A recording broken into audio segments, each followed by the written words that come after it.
Hi everyone, welcome to Siddhi KV IAS academy. स्वागत है आपका सीसेट लेक्चर सीरीज में। चलिए शुरू करते हैं।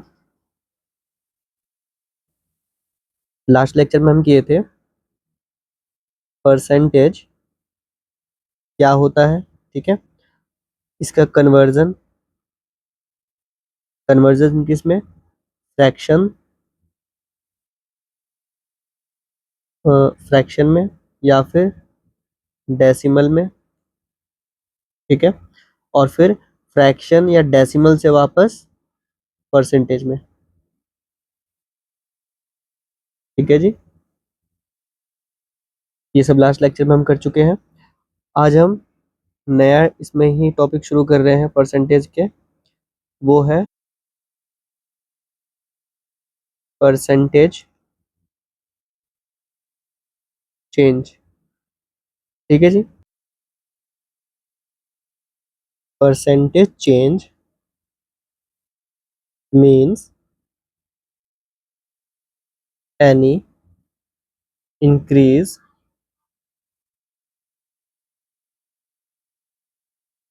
और decrease in the percentage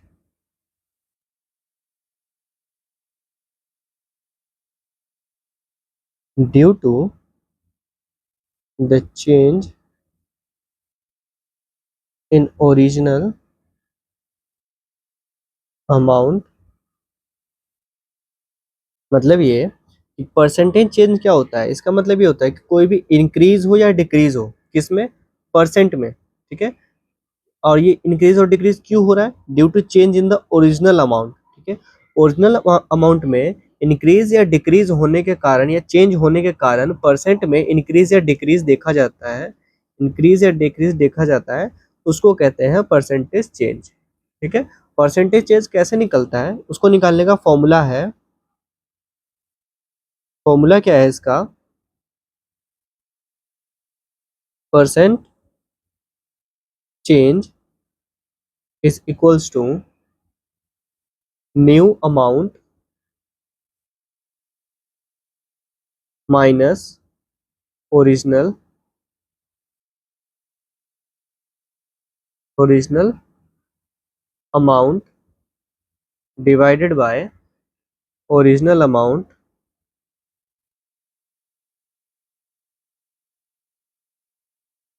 into 100, ठीक है जी। तो ये क्या बन जाएगा, परसेंटेज चेंज, ठीक है। ये फॉर्मूला है परसेंटेज चेंज का। बात समझ आई, ठीक। देखिए अब यहाँ पे तीन बातें ध्यान रखिएगा। सबसे प्रथम बात ये है कि अगर new amount minus original amount, ठीक है।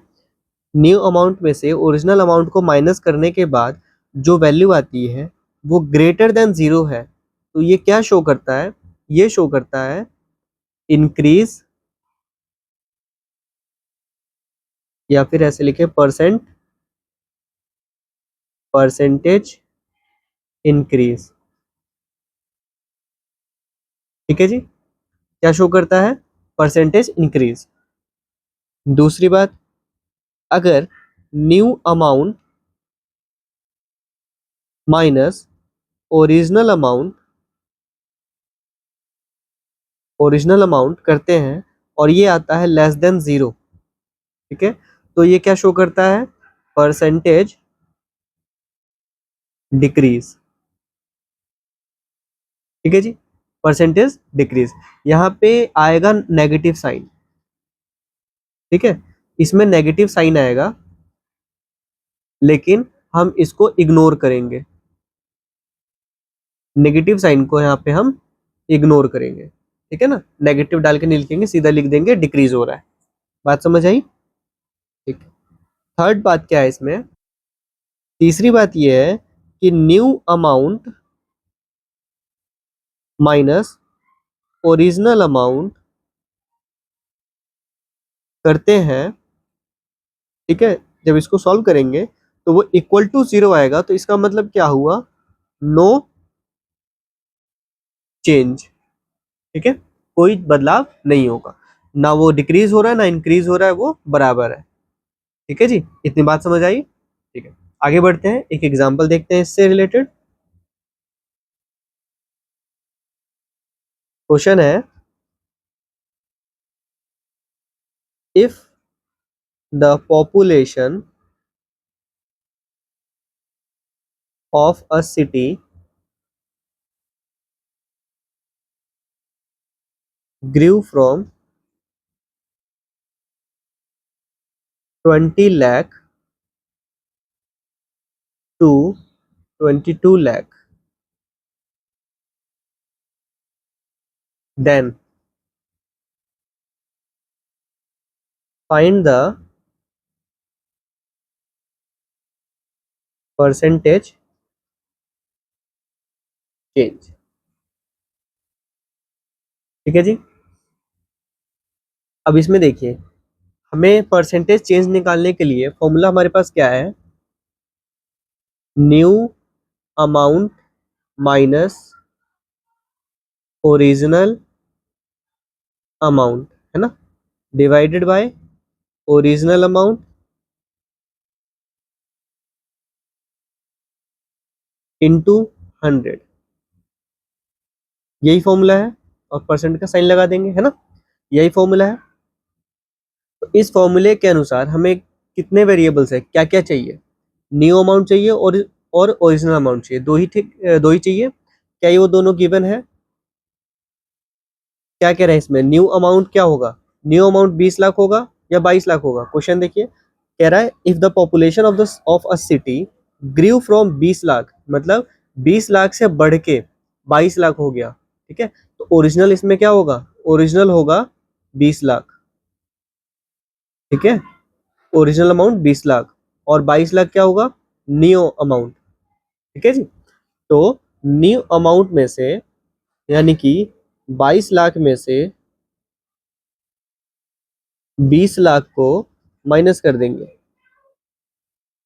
ठीक है जी, डिवाइडेड बाय 20 लाख इनटू 100। ठीक है, समझ आया इतना? अब जब इसको हम सॉल्व करेंगे तो हमारे पास आएगा 2 लाख, ठीक है, 2 लाख आएगा ना, डिवाइडेड बाय 20 लाख। ठीक है, ये 5 जीरो से ये 5 जीरो कैंसिल हो जाएंगे, 2 एकम 2, और ये हो जाएगा 10, यहाँ पे इंटू 100 है, परसेंट का साइन, इस जीरो से ये जीरो कैंसिल, तो टोटल कितना आया, 10%। ठीक है जी, बात समझ आई इतनी? ये हो गया हमारा आंसर, 10%। ठीक है, चलिए अब आपने दो क्वेश्चन नोट करना है फटाफट से, है ना, वो आप सॉल्व करेंगे। Rent of a house is increased from 5,000 to 5,500। ठीक है, then find the actual percentage change in the price of original rent। ठीक है, option number A 10%, option number B 15%, option number C 20%, and option number D 30%। ठीक है जी, third question, the cost of a bike last year was ₹17,000, ठीक है। It's cost this year is 14,000, ठीक है। Then find the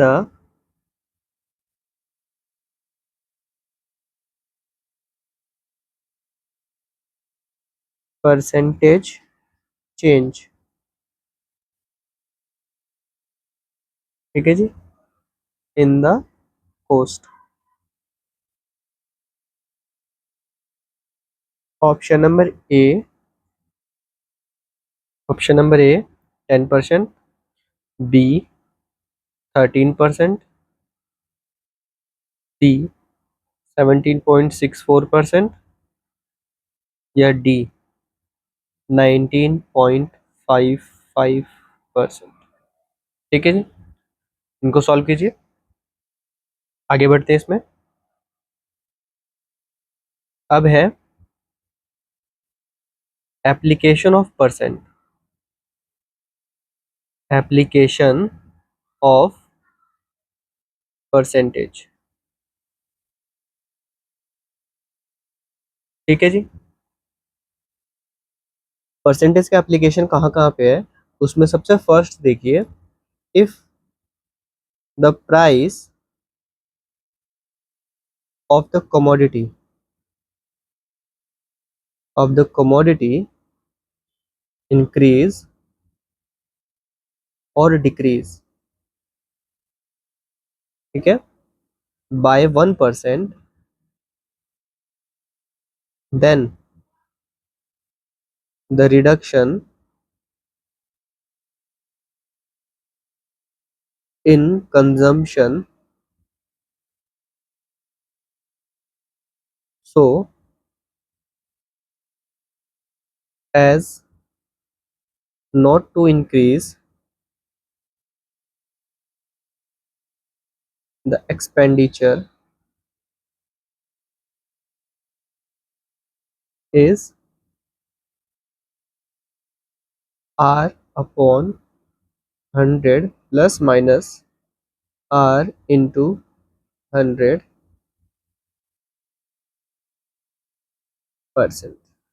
ठीक है जी। इसमें ये कहता है कि कभी भी किसी भी कमोडिटी की प्राइस इंक्रीज हो रही है या डिक्रीज हो रही है, ठीक है, प्राइस क्या हो रहा है, इंक्रीज हो रहा है या डिक्रीज हो रहा है, तो अब मान लीजिए ये 1% जो यहाँ पे लिखा है ना, इसकी वजह अगर हम लेट कर लेते हैं X%, अगर प्राइस इंक्रीज हो रही है या डिक्रीज हो रही है किसकी, कोई भी एक कमोडिटी है, जैसे मान लीजिए एक राइस है ना, चावल जो होता है उसका प्राइस अगर X% से इंक्रीज हो जा रहा है या डिक्रीज हो जा रहा है, तो उसके एक्सपेंडिचर में क्या प्रभाव पड़ेगा, ठीक है, एक्सपेंडिचर है ना, एक्सपेंडिचर एक्सपेंडिचर इंक्रीज ना हो, इसके लिए हमें क्या कितना कंजम्पशन इसका करना पड़ेगा राइस का, जिससे कि एक्सपेंडिचर ही इंक्रीज ना हो, ठीक है।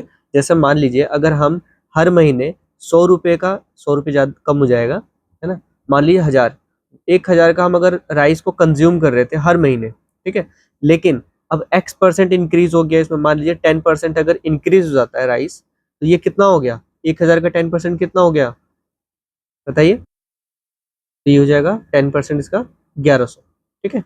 अब 1,100 रुपये हो गए है ना, जो पहले हम 1,000 रुपये दे रहे थे, अब उसी का 1,100 रुपये देना पड़ेगा। तो अब हम इसको 1,100 को वापस से हम 1,000 में कैसे कन्वर्ट करेंगे, जिससे कि हमारा एक्सपेंडिचर ही इंक्रीज ना हो, है ना, उसके लिए हमें क्या करना पड़ेगा, चावल का खपत कम करना पड़ेगा। मतलब अगर हमें 1,000 में मान लीजिए 100 kg चावल मिल रहा था, तो अब वो मिलेगा, अब वो चावल 1,100 रुपये में 100 kg मिलेगा, है ना, 100 kg कितने में मिलेगा, 1,100 रुपये में मिलेगा। लेकिन हमने क्या करना है, इस 100 kg को कम करना पड़ेगा, जैसे अप्रोक्स 90 kg या फिर 91 kg तक हम इसको डिक्रीज करेंगे, जिससे क्या होगा, 1000 रुपये के अंदर अंदर आ जाएगा, है ना। तो हमारा एक्सपेंडिचर क्या हुआ, एक्सपेंडिचर जो है वो सेम रहा 1000। चावल की प्राइस इंक्रीज हुई, चावल का क्वांटिटी कम हो गया, है ना। यानी कि जो हम कंजम्पशन कर रहे थे, रिड्यूस इन कंजप्शन, कंजप्शन जो कर रहे थे वो कम हो गया। ठीक है, तो ये परसेंट निकालने का फॉर्मूला जो है वो है ये। ठीक है जी, बात समझ आई। ठीक है, अब देखिए यहाँ पे क्या प्लस और माइनस दिया है, प्लस और माइनस दोनों दिया है। तो इसका मतलब ये है कि अगर प्लस होता है, ठीक है, यानी कि पॉजिटिव साइन हम इस्तेमाल करेंगे कब, जब इंक्रीज होगा, इंक्रीज होगा। ठीक है, किसमें, किसमें इंक्रीज होगा, कमोडिटी की प्राइस में। ठीक है, इंक्रीज इन, तो इधर लिख लेते हैं, पॉजिटिव साइन का मतलब इंक्रीज इन प्राइस। ठीक है, और साथ ही नेगेटिव साइन का मतलब क्या हुआ, डिक्रीज इन प्राइस। ठीक है, बात समझ आई। ठीक है, मतलब अगर डिक्रीज होगा तो हम माइनस साइन इस्तेमाल करेंगे, इंक्रीज होगा तो पॉजिटिव साइन इस्तेमाल करेंगे। ठीक है जी, समझ आया इतना। चलिए एक क्वेश्चन अटेम्प्ट करते हैं, यहीं पे करते हैं question.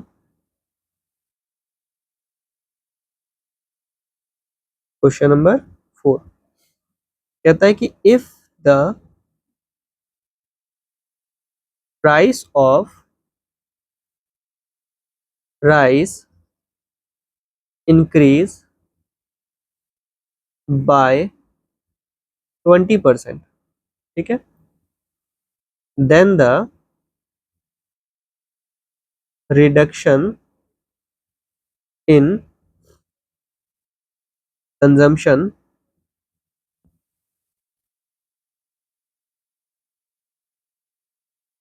so as not to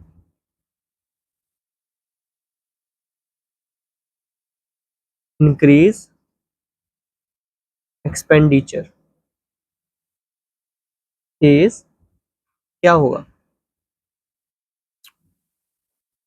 अच्छा देखिए, यहाँ पे ये जो आर है ये क्या है, ये इंक्रीज इन कमोडिटी प्राइस है। ठीक है, आर का मतलब प्राइस इंक्रीज या फिर परसेंट प्राइस इंक्रीज। ठीक है ना, तो यहाँ पे हम वो कर देते हैं, x% लेट कर लेते हैं, ज़्यादा ठीक रहेगा। ठीक है ना, अब ठीक है। तो अब हम क्या करेंगे, अब इसको हम करेंगे फॉर्मूले में पुट, मतलब r upon 100 plus minus r into 100%। ठीक है जी, तो अब ये बताइए यहाँ पे r क्या है, r है 20%। ठीक है जी, सिर्फ एक ही चाहिए था हमें, है ना, एक ही इसमें वेरिएबल है 20। और क्या है दूसरा हमें देखना है प्लस माइनस, प्लस माइनस में से क्या लगेगा, तो ये इंक्रीज हो रहा है डिक्रीज हो रहा है, इंक्रीज हो रहा है, तो इंक्रीज होगा तो प्लस हम लगाएंगे। ठीक है, तो मतलब 20/100 प्लस फिर से 20, दोबारा से r लिखा है ना यहाँ पे, इसीलिए वापस से 20/100। ठीक है, अब क्या करेंगे, अब इसको सॉल्व करेंगे। ध्यान रहे ये प्लस में है तो यहाँ से नीचे से डायरेक्टली जीरोस वगैरह हम सॉल्व नहीं कर सकते, है ना। तो इसको हम पूरा तरह से पहले सॉल्व करेंगे, 120 हो जाएगा इंटू 100। अब इसमें से क्रॉस करना शुरू कर सकते हैं, यहाँ पे परसेंट साइन रह गया। ठीक है, परसेंट, अब जीरो से जीरो कैंसिल। अब इसको सॉल्व करेंगे, क्या आएगा बताइए, 2 से 6 हो गया, ये हो गया 10, फिर 2 से तो 3 आएगा, यहाँ पे आ जाएगा 5। अब तो फिर और काटेंगे तो 10 50, है ना, 50 हो जाएगा ना, 50/3%। इसको अगर और सॉल्व करना चाहे तो और सॉल्व कर सकते हैं कि क्या आएगा, 3 एकम 3, है ना, 3 2, 3 6 18 16, 6 6 6%। ठीक है। और 16.67%, ये हो जाएगा इसका आंसर। ठीक है जी, तो ये निकला हमारा percentage change, sorry percentage change नहीं, रिडक्शन इन द कंजप्शन। ठीक है, इतना हम इतना कंजप्शन जो है वो रिड्यूस हो जाएगा, जिससे कि एक्सपेंडिचर इंक्रीज ना हो। ठीक है जी, चलिए आगे बढ़ते हैं। और एक क्वेश्चन नोट करते हैं जिसको सॉल्व करेंगे आप। ठीक है, क्वेश्चन नंबर 5। क्वेश्चन है, if the price of sugar decrease by 10%, then the increase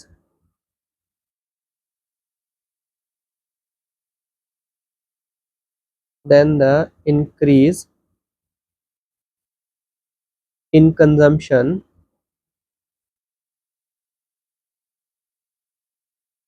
so as not to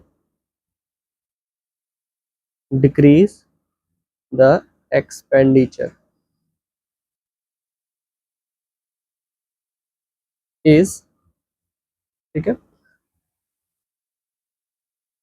option number A 15%, B 11.11%, सी 12% या डी 10.9%। ठीक है जी, नेक्स्ट क्वेश्चन है, if the price of a commodity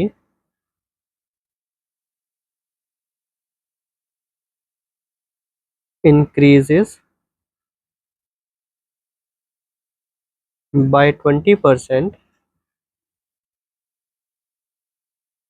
then by how much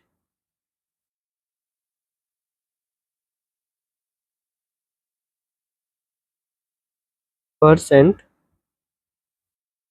must a householder reduce his consumption of the total commodity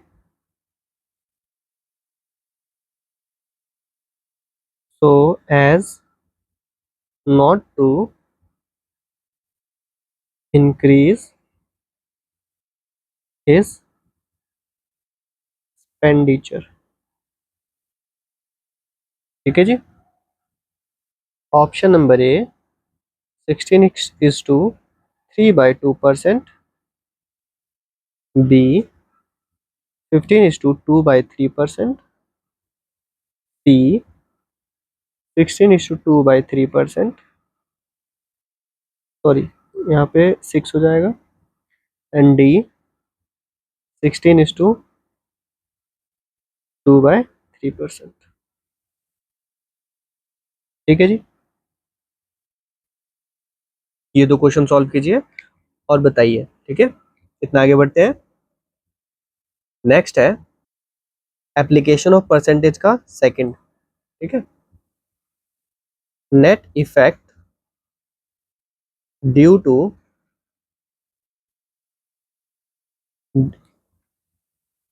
due to increase और decrease in factor and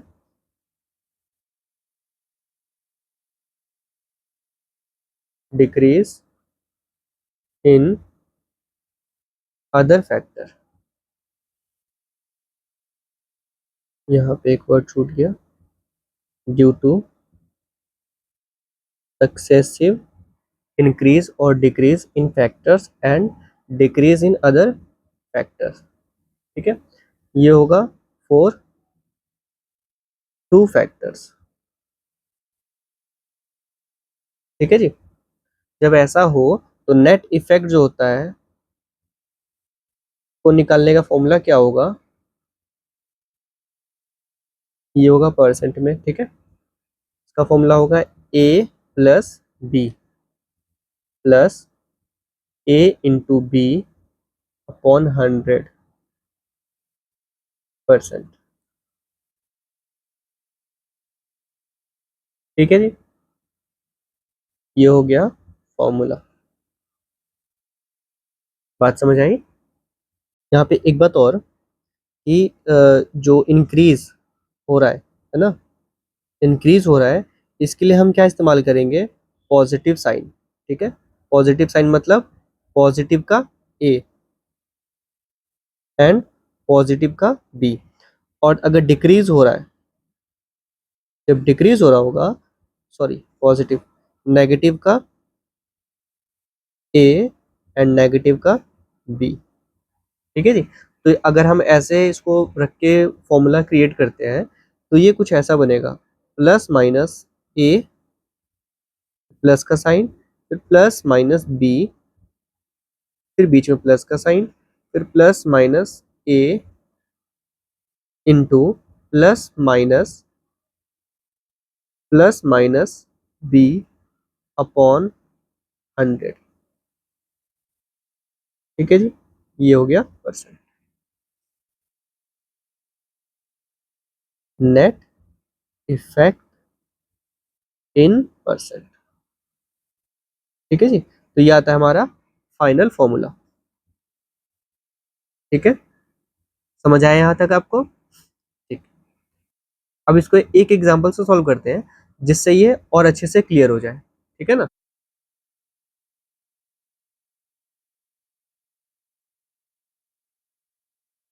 question number 7। ठीक है, कह रहा है if a shopkeeper shopkeeper increase the price of his goods by 10%। ठीक है, then due to increase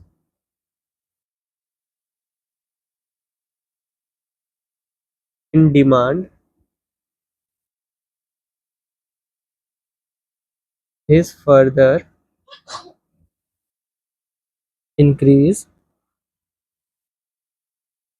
the price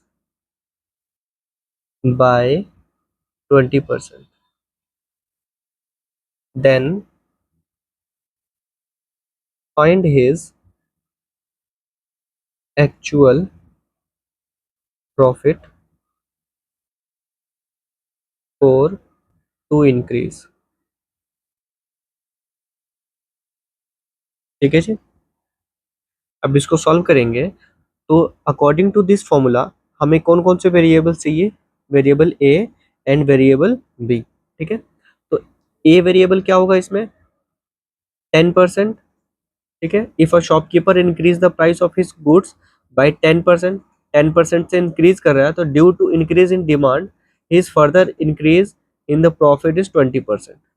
ठीक है, अगर वो प्राइस 10% से इंक्रीज कर रहा है ना, तो एक प्रॉफिट तो इसको यहाँ से मिल रहा है 10% का, और दूसरा प्रॉफिट 20% का कहाँ से मिल रहा है, डिमांड इंक्रीज हो रखा है, इस वजह से उसके प्रॉफिट में भी 20% का इंक्रीज हो गया। ठीक है, तो ए जो है वो है 10% एंड बी है 20%। ठीक है, तो अब इसमें क्या निकालना है हमें, प्रॉफिट, इंक्रीज, इंक्रीज हो रहा है, तो जब इंक्रीज होगा तो इंक्रीज के लिए हम कौन सा फॉर्मूला यूज करेंगे, ये वाला है ना, यानी कि पॉजिटिव साइन का।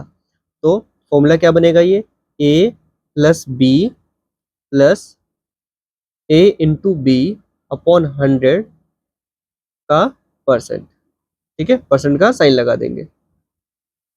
अब ए और बी को रिप्लेस कर देंगे जो इनकी वैल्यूज है ना। तो ए क्या है 10% प्लस बी कितना है 20 प्लस 10 × 20 10 × 20 अपॉन 100 और परसेंट का साइन। ठीक है जी, 0 से 0 कैंसिल। अब क्या हो जाएगा ये 10 और +2 30%, 30 और यहाँ से क्या रहेगा, यहाँ से रह गया 2। ठीक है जी, ये परसेंट का साइन। तो अभी कितना बन गया 32%। ठीक है जी, ये हो जाएगा आंसर। मतलब ये 32% क्या निकला, एक्चुअल प्रॉफिट फॉर 2 इंक्रीज। ठीक है, ये जो दोनों इंक्रीज हुए मतलब प्रॉफिट 20% से इंक्रीज हुआ और इस कमोडिटी का मतलब जो भी गुड्स है उसकी प्राइस जो 10% इंक्रीज हुई। तो उन दोनों को मिला के जो परसेंट दोनों को मिला के हमारा टोटल परसेंट जो वैल्यू निकला वो निकला 32%। मतलब एक्चुअल प्रॉफिट जो है वो 32% का हमारा हुआ है। ठीक है जी, बात समझ आई इतना। चलिए एक क्वेश्चन आप सॉल्व कीजिए अब। ठीक है, 7, क्वेश्चन नंबर 8। ठीक है, the price of an article is first increase by 20%। ठीक है, and later on the price were decrease by 20%, sorry 25%। ठीक है, due to reduction in sales. ठीक है, मतलब किसी आर्टिकल का फर्स्ट प्राइस क्या किया हमने 20% से इंक्रीज कर दिया। ठीक है, अब जब इंक्रीज किया तो उसमें सेल्स में क्या हो गया, रिडक्शन हो गया, जिसके वजह से हमने क्या किया फिर प्राइस को 25% फिर से हमने कम कर दिया। ठीक है, तो जब हमने कम कर दिया तो क्या करना है हमने, find the net percentage change in final price of the article.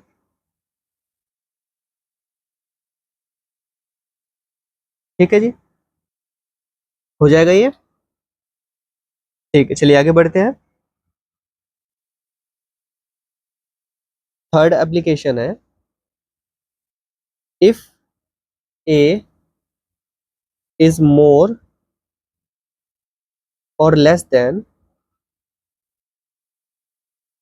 और लेस देन बी। ठीक है, by X%, then B is less than और more than A by 100x upon 100 plus minus X%। ठीक है जी, मतलब ये कि इसमें बोला है कि जैसे मान लीजिए कोई भी एक ए आर्टिकल है। ठीक है, इसको बोला है कि ए जो है, ए है इक्वल किसके, बी का कुछ कुछ ही परसेंट मान लीजिए बी, ए इज मोर और लेस देन बी। ठीक है, मतलब मतलब ये कि ए जो है वो बी का या तो ज्यादा या कम, ठीक है, कुछ भी परसेंट। ठीक है, मतलब ए में अगर हम कुछ प्लस कर देते हैं या कुछ माइनस कर देते हैं परसेंट तो वो ए के बराबर हो जाएगा। तो सिमिलरली सेकंड लाइन में क्या बोला है कि अब जैसे देखिए एक यहाँ पे अनुमान लगा लिया कि कितने परसेंट है, X%। ठीक है, कि X% जो है, ए जो है वो मोर और लेस X% है बी का। ठीक है, या बी से। तो अब कह रहा है कि तो बी के कॉन्टेक्स्ट में अगर हम देखा जाए, बी के रूप से देखा जाए, बी की तरफ से, तो क्या होगा, बी इज लेस और मोर देन ए कितना, मतलब अब ए में हम कितना कम या ज़्यादा करेंगे परसेंट, जिससे कि वो ए बन जाए, सॉरी बी बन जाए, ठीक है। तो वो परसेंट निकालने का ये फॉर्मूला है। समझ आई बात? ठीक है। अब इसको थोड़ा क्वेश्चन से देखते हैं तो और अच्छे से क्लियर हो जाएगा। क्वेश्चन नंबर क्या था यहाँ पे? 8। क्वेश्चन नंबर 9 है, if the price of a TV set is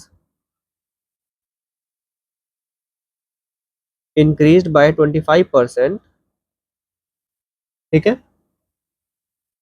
then by what percent, by what percentage should the new price be reduced to bring the price back to the original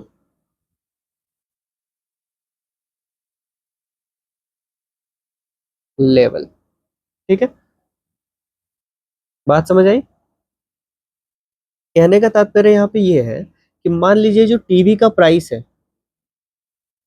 TV का price जो है ना, मान लीजिए 1000 है, ठीक है। अब इसमें बोला 25% इंक्रीज कर दिया, प्लस 25%, ठीक है, ये इंक्रीज हो गया। समझ आया इतना? अब ये प्राइस क्या हो जाएगी? अब ये हो जाएगा 1250 रुपये, ठीक है। अब ये हो गया न्यू प्राइस, न्यू प्राइस, ठीक है। अब इस 1250 को कितने परसेंट से हम रिड्यूस करेंगे, ठीक है, जिससे कि ये वापस 1000 हो जाए।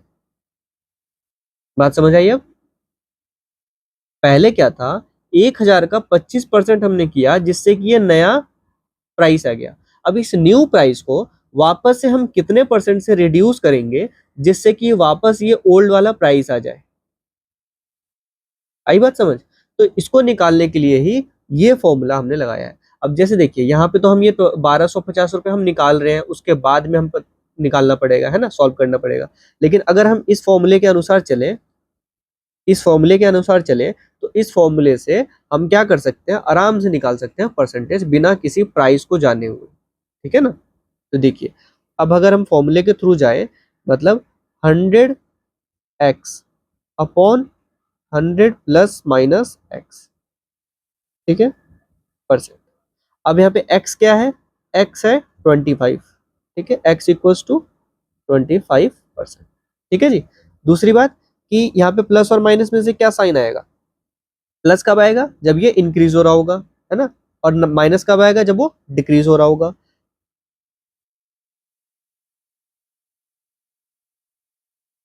पॉजिटिव फॉर इंक्रीज और नेगेटिव फॉर डिक्रीज, ठीक है। तो क्या होगा?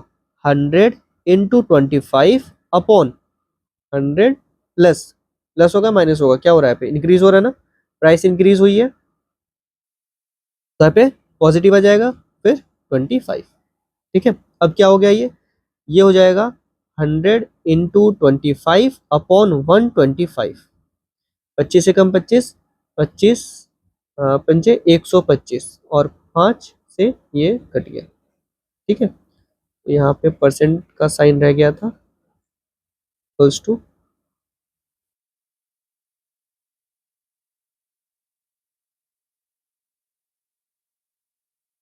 ठीक है जी। तो हो गया ये 20% आंसर, ठीक है जी। बात समझ आई? ठीक है। अब देखिए, जरूरी नहीं है कि इस फॉर्मूले से ही निकाले, दूसरा तरीका भी है निकालने का। वो क्या है कि मान लीजिए जैसे यहाँ पे मैंने 1000 माना ना, अब इसी तरीके से निकाल लेते हैं, ठीक है। देखिए 1000 टीवी के प्राइस है, टीवी का प्राइस 1000 है, 25% इंक्रीज हुआ तो कितना? 1250 हो गया। तो अब ये न्यू हो गया, है ना, न्यू प्राइस। अब कितना है? ओल्ड न्यू प्राइस 1250 माइनस 1000 अगर हम करते हैं तो कितना आता है? 250 रुपये आते हैं। अब ये 250 रुपये जो है इसको हम डिवाइड करेंगे 1250 से और इंटू कर देंगे 100 से, तो हमारा परसेंट निकल जाएगा ये वाला। ठीक है, कैसे देखिए, इससे ये कट गया, 25 से कम 25, 125, 5 से गया, 5 से कम 5 और यहाँ पे 20, यानी कि 20%। ठीक है, किया हमने दोनों में वही है, यहाँ पे भी हमने 100 लेट किया था, यहाँ पे भी हमने 1000 लेट किया है। ठीक है ना, बात समझ आई आपको? ठीक है, इसमें क्या होगा, कंफ्यूज होने के चांसेस हैं कि हमने क्या करना है क्या नहीं करना है। यहाँ पे सिंपल सा है, इस फॉर्मूले को रखना है, इसमें पुट करना है आपको वैल्यू, एक ही वैल्यू है, उस वैल्यू को पुट करना है और आपका आंसर आराम से इजीली निकल जाएगा। ठीक है, चलिए एक क्वेश्चन नोट कर लीजिए यहाँ पर भी आप। Question number 10, if the price of a commodity is decreased by 12%, then by what percentage should the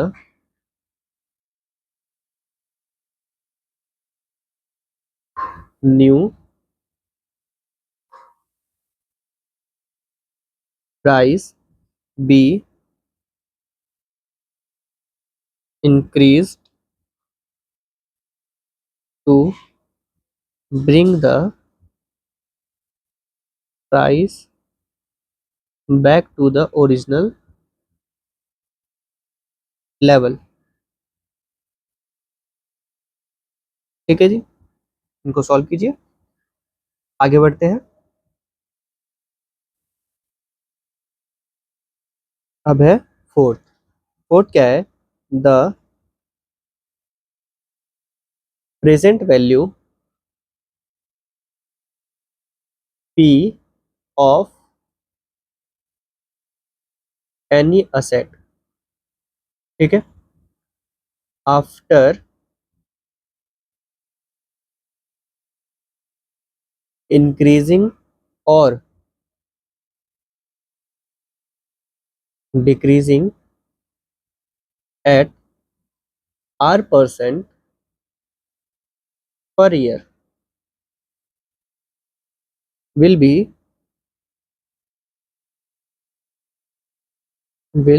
become, ठीक है, आफ्टर n years, ठीक है जी। इसका फॉर्मूला क्या होगा, then price after n year या फिर वैल्यू, ठीक है, वैल्यू या price after n years is equals to P into 1 plus minus R upon 100 की पावर n। ठीक है जी, ये हो गया हमारा फॉर्मूला। ठीक है जी, मतलब इसमें कहना ये चाहता है कि मान लीजिए कोई भी एक असेट है, ठीक है, असेट में मान लीजिए कार है ना। अब इसकी प्राइस अभी जैसे 2025 है, तो 2025 में इसकी प्राइस जो है वो क्या है, 5 लाख, ठीक है, 5 लाख रुपए एक कार की प्राइस। अब इसने क्या बोला कि 5% पर ईयर, है ना, 5% पर ईयर की रेट से, पर ईयर की रेट से वो डिक्रीज हो रहा है इसकी वैल्यू। ठीक है, वैल्यू क्या हो रही है, डिक्रीज हो रही है। तो n ईयर्स, मतलब अगर हम 3 ईयर्स का निकालें कि 3 ईयर्स के बाद उसका फाइनल प्राइस क्या होगा, है ना, तो वो हम इस फॉर्मूले से कैलकुलेट करेंगे। नॉर्मली कैसे कैलकुलेट करेंगे, वो देखिए। जैसे हमारा फाइनल प्राइस, ओरिजिनल प्राइस क्या है 2025 में, 2025 में कितना है, 5 लाख, ठीक है जी। अब इसमें कितना परसेंट पर ईयर डाउन हो रहा है, 5%, ठीक है। तो हम इसका रेट निकाल लेंगे, rate of change. Rate of change निकालेंगे कैसे, 5 लाख डिवाइडेड बाय, सॉरी, हाँ, 5 लाख इंटू 5%, ठीक है। 5% का मतलब 5/100 होता है, जीरो से जीरो कैंसिल, जीरो से जीरो कैंसिल, तो 5% कितना हो गया, 5×5 = 25, मतलब 25,000, ठीक है जी। तो ये इसका रेट ऑफ चेंज हो गया। तो अब हम क्या करेंगे, 1 साल का, ये हो गया पर ईयर, ठीक है। मतलब 1 साल में 25,000 रुपये डाउन हो जाएगा इसकी प्राइस, ठीक है। हमें कितने साल बाद की निकालनी है, 3 साल बाद। तो 25,000 को हम करेंगे 3 से मल्टीप्लाई। तो हम इसको 3 से मल्टीप्लाई करेंगे तो कितना होगा, आफ्टर 3 ईयर कितना हो जाएगा, 75,000, ठीक है। मतलब आफ्टर 3 ईयर्स 75,000 डिक्रीज हो जाएगी प्राइस, ठीक है जी। इतना क्लियर हुआ, ठीक है। अब देखिए, अब हमारा फाइनल प्राइस क्या निकलेगा फिर, फाइनल प्राइस निकलेगा 3 साल के बाद 5 लाख में से 75,000 हम माइनस कर देंगे, 5 लाख माइनस 75,000, है ना। तो ये निकलेगा 4,25,000, ये हो जाएगा हमारा आंसर, ठीक है। ऐसे ही होगा, नहीं, बिल्कुल भी नहीं, ऐसे नहीं होगा, ठीक है। क्योंकि हमने यहाँ पे गड़बड़ क्या किया है, अब मैक्सिमम लोग यही काम करेंगे, ठीक है, कि 5% बोला है तो हमने 5% निकाला, इंटू 3 कर दिया तो वो 5% का हो गया। ऐसा बिल्कुल नहीं है, ठीक है। 5% बोला है, पर ईयर डिक्रीज हो रहा है, मतलब किस पे, जो उसकी वैल्यू है उस पे डिक्रीज हो रहा है, मतलब ये हो गया। अब यहाँ से देखिए, यहाँ से क्या है कि ये जो 25,000 है, तो अब ये क्या हो गया, 5 लाख, यानी कि फर्स्ट ईयर जो होगा उसका प्राइस, मतलब ये 2025 में, ऐसे करते हैं यहाँ से देखिए, 2025 से शुरू हुआ 5 लाख, है ना, 5 लाख, ठीक है, 5 लाख हो गया। नेक्स्ट ईयर में क्या हो गया, मतलब फर्स्ट जो डिक्रीज हुआ वो कितना हुआ, 5 लाख माइनस 25,000, तो कितना आया, 4,75,000, 75,000, ठीक है। अब जो 5% लगेगा, इंटू 5%, अब इस पे हम 5% लगाएंगे, ठीक है। बात समझ आई, ठीक है। तो अब इस पे हम 5% लगाएंगे, कितना आएगा हमारे पास वैल्यू, सेकेंड ईयर का क्या हो जाएगा, 5 लाख माइनस, अब जो वैल्यू आएगी, जीरो से जीरो कैंसिल हो जाएगा। अब इसको 5 से इंटू कर देंगे तो हमारे पास वैल्यू क्या आएगी, जीरो, 5×5 = 25, 5, 2, 5×7 = 35, 2 37, 3, 5 × 20 और 3 23, यही आ रहा है, चेक कीजिए, 23,750, क्या यही आ रहा है, ठीक है जी। अब इसमें से 5 लाख में से नहीं, अब इसको हम माइनस करेंगे 4,75,000 में से, ठीक है ना। तो 4,75,000 में से माइनस जब हमने किया तो कितना बन गया, ये 4,51,250, ठीक है।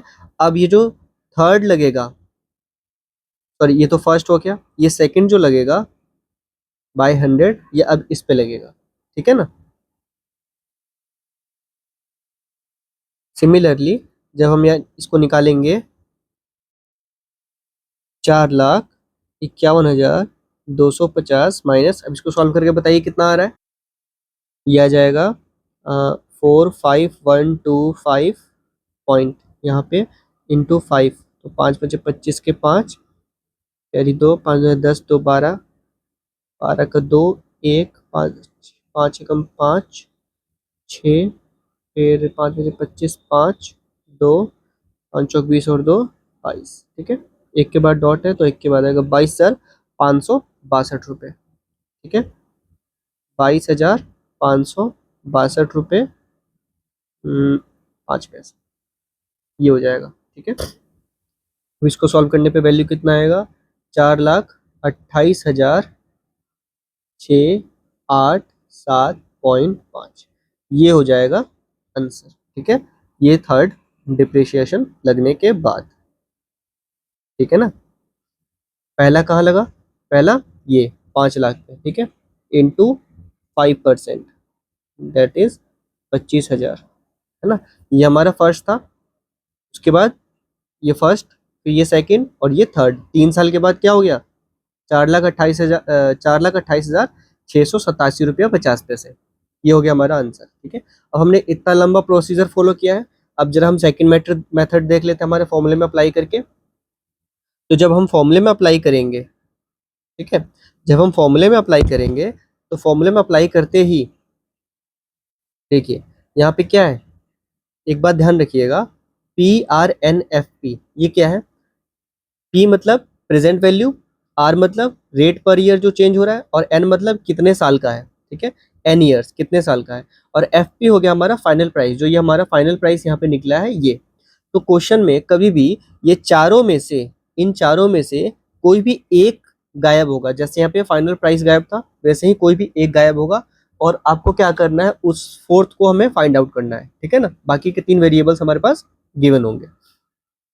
तो देखिए यहाँ पे अब क्या गिवन था, सॉरी, क्या मिसिंग था, फाइनल प्राइस, है ना। तो हम इस फॉर्मूले में डालेंगे F P equals to P 1 ± R/100 की पावर n, ठीक है। अब फॉर्मूले में जब पुट करेंगे वैल्यूज तो क्या होगा, 5,01,000, यहाँ पे प्लस होगा या माइनस होगा, क्या होगा बताइए, माइनस होगा। क्यों, क्योंकि वो वैल्यूज क्या है, डिक्रीज हो रही है वैल्यूज, है ना। तो जब वैल्यूज डिक्रीज हो रही हैं तो हमें क्या यूज करना है, माइनस। तो आर कितना है, अब आर है 5%, तो 5/100, ठीक है। इसके बाद एन, एन क्या है 3, तो यहाँ पे 3 हो जाएगा, ठीक है जी। अब इसको हम सॉल्व करेंगे अकॉर्डिंग टू बोर्डमास रूल, ठीक है। हमने पहले क्या करना है, पहले ब्रैकेट को सॉल्व करना है। तो जब हम ब्रैकेट सॉल्व करेंगे तो 5 लाख को एज इट इज रखेंगे, और ये हो जाएगा 100, एलसीएम लेंगे तो क्या होगा, नीचे 100 हो जाएगा, 100 माइनस का 5 हो जाएगा, अपॉन, सॉरी, पावर 3। तो 5 लाख 95/100 की पावर 3 हो जाएगा। फिर 5 लाख, ठीक है जी, 5 लाख इंटू, या फिर हाँ इंटू, अब ये कितना है 95, तो 95 को अगर हम डिवाइड कर देते हैं 100 से, सॉरी 95 को 100 से डिवाइड कर देते हैं, कितना का 0.95, और इसकी पावर 3। तो 0.95 को हम 3 बार क्या करेंगे, मल्टीप्लाई करेंगे, कैसे, 0.95 इंटू 0.95, जो भी वैल्यू आएगा फिर उसको हम 0.95 से इंटू कर देंगे, ठीक है जी। तो चलिए कीजिए मेरे साथ साथ, 0.95 इंटू 0.95, 5×5 = 25, 2, 5×45 और 2 47, इंटू 45 के 5, 9×81 और 81 और 4 85, ठीक है। कितना हो गया, 5, 7 5 12, 2, 5 5 10, 0 और 1 9। ये 4 के बाद है तो 1 2 3 4, 4 के बाद डॉट लग जाएगा, ठीक है। अब 0.95 से फिर मल्टीप्लाई करेंगे, ठीक है जी। अब जैसे देखिए यहाँ पे 3 वेरिएबल्स थे ना, तो यहाँ पे मैंने एक बेसिंग कर दिया 0 का, है ना। इसको ऐसे कर सकते हैं, बात वही पड़ रही है, 7 2 0 9 0, 4 के बाद ये, ठीक है। तो अब क्या है, 90 25, 0.9025, 0.95, इससे इंटू करेंगे फिर से। तो अब क्या होगा, 5×5 = 25, 2 कैरी, 5×10 और ये 2 12, ठीक है। फिर 5×9 = 45, ये हो गया 45। अब 9 से करेंगे तो 9×5 = 45 के 5, ये हो गया 4, 9×2 = 18 और 4 22 का, 22 का 2 कैरी 2, फिर सॉरी, यहाँ पे 9 2 18 2 22 है, तो पूरा 22 हो जाएगा ना, यहाँ पे 0 है ना। उसके बाद 9 9 81, तो ये हो जाएगा 81। इसके बाद लास्ट 0, 0 0 0 0 एंड 0, 3 2 5 और ये 5, ठीक है। ये हो गया 5, 2 और 5 7, 2 और 1 3, 5 और 2 7, 4 और ये 1 5 और ये 8 और ये 0। तो फिर 1 और 2, 1 2 3 4 5 6, 1 2 3 4 5 6, 6 के बाद 0, ठीक है। बात समझ आई? तो अब इन वैल्यूज को हमें यहाँ पे लिखना है। तो क्या हो गया, 5 0 0 0 0 0 इंटू 0.83, सॉरी 857 375, ठीक है। यही वैल्यूज आ रहे हैं आपके भी, ठीक है। अब इनको सॉल्व करेंगे, तो जब हम, अगर हम चाहे तो इनको अलग अलग भी कर सकते हैं। इनको सिंप्लीफाई कीजिए, जैसे 5 लाख है तो 1 लाख इंटू 5 कर दीजिए आप, ठीक है। तो 5 इंटू 1 लाख, ठीक है।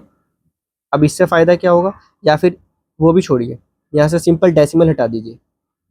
1 2 3 4 5 6, 6 है तो 6 जीरो आ जाएगा, 1 2 3 4 5 6, 5 ही हुआ ना, ये 6, ठीक है।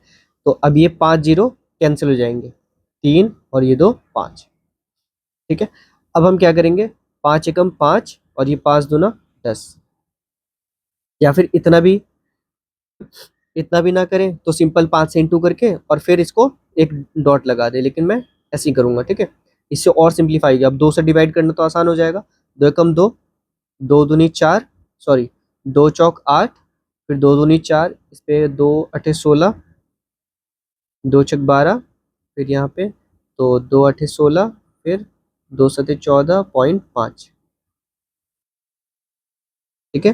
तो ये वैल्यू क्या आई, 4,28,687.5 आंसर, ठीक है। ये हो गया हमारा दोनों मेथड से, मैंने बता दिया, ठीक है ना। बात समझ आई दोनों मेथड में? ये हमारा फॉर्मूले के बेस पे था, और ये नॉर्मली जो हम सॉल्व करते हैं उस तरीके से है कि पहले क्या करेंगे हम, पहले फर्स्ट ईयर पे जो वैल्यू निकलेगी उस पे हमें 5% लेस करना है, फिर जो वैल्यू निकलेगी उस पे हमें 5% लेस करना है, ठीक है ना। इस वैल्यू को हमें अप्लाई नहीं करना है, ठीक है। इस तरीके के इस मेथड को अप्लाई नहीं करना है, नहीं तो गलत हो जाएगा हमारा, ठीक है जी। बात समझ आई? ठीक है, चलिए अब आगे बढ़ते हैं। एक क्वेश्चन आप नोट कर लीजिए, question number 11, the value of a car is 10 lakh, ठीक है, and it depreciate at the rate of 10% per annum, ठीक है। what will be its value after 3 years, ठीक है जी। इस क्वेश्चन में थोड़ा सा बता देता हूँ मैं, कि जिनको नहीं पता, डिप्रिसिएशन मतलब क्या होता है कि किसी भी प्रोडक्ट या किसी भी असेट की जो वैल्यू है, असेट की जो वैल्यू है वो डिक्रीज होना, ठीक है, उसको कहते हैं डिप्रिसिएशन, ठीक है। मतलब अगर कोई चीज हम 5,000 का खरीद के लाते हैं और उस उसकी उसको यूज करने के बाद में हम जब बेचते हैं उसको, ठीक है, जब उसको बेचते हैं तो उसकी वैल्यू जो है वो कम हो जाती है, ठीक है, उसको कहते हैं डिप्रिसिएशन, ठीक है ना। बात समझ आई? ठीक है, आगे देखिए, अब नेक्स्ट क्वेश्चन भी नोट कीजिए। An investor, sorry, an investment of ₹50,000 grows at a rate of 8% per annum, per annum, what will be